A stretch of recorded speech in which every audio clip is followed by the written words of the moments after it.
ცვლილება გურჯაანის მუნიციპალიტეტის მთავარ საფინანსო დოკუმენტში. საკითხი დღეს საკრებულოს ხდომაზე განიხილეს. წელს მუნიციპალიტეტის ბიუჯეტში უკვე რიგით მესამე ცვლილება შევიდა, რომლის მიხედვითაც მთავრობის მიერ გამოყოფილი თანხით ქალაქში წყალგამტარი კოლექტორის რეაბილიტაცია დაიწყება. არაშენდაში კი ახალი სარეკრეაციო სივრცე მოეწყობა.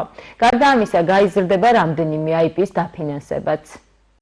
დღეს საკრებულოზე გავიდა ბიუჯეტის მესამე ცვლილება, სადაც აისახა ძირითადად მთავრობის 222 განკარგულება, რომელიც არის სტიქიის სალიკვიდაციო ღონისძიებებისათვის და ეგრეთ წოდებული კოლექტორი, რომ გვაქვს გურჯაანში, ქალაქ გურჯაანში, მისი პრევენციისათვის, რომ სამუშაოები ჩატარდეს, გამოიყო 300,000. ასევე 994 განკარგულებით სკოლების მცირე სარეაბილიტაციო სამუშაოებისათვის გამოიყო 1,250,10 ლარი და მისი ინვენტარის და გათბობისათვის 32,000 ლარი.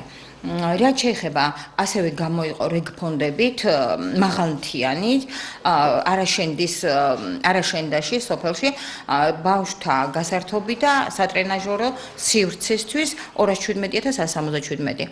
საქართველოს ბანკის ხელშეკრულების შესაბამისად ბანკისგან რომელიც ვალდებულებას იღებდა ჩვენთან ხელშეკრულების შემდეგ ჩვენთვის გამოერიცხათ თანხა მივიღეთ 350,000 მოსაცდელების შესაძენად და მუნიციპალიტეტის არაფინანსური აქტივები გაიზარდა 200,000-ით.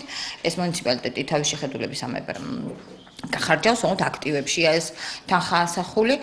ასევე გაიზარდათ რამოდენიმე AEPS სუბსიდია, ეს არის კულტურის ცენტრს, რომელიც ძირითადად სადადგმო თეატრის სადადგმო ხარჯებისათვის გამოიყენებს. ასევე არაფინანსური აქტივები გაიზარდა 70,000, რომლითაც გაკეთდება სცენის ფარდა, ასე ვთქვათ, ელექტრონული ფარდა, დღევანდელი ცოტა დაზიანებულია და ამიტომ საკმაოდ კარგი ხარისხის კეთდება.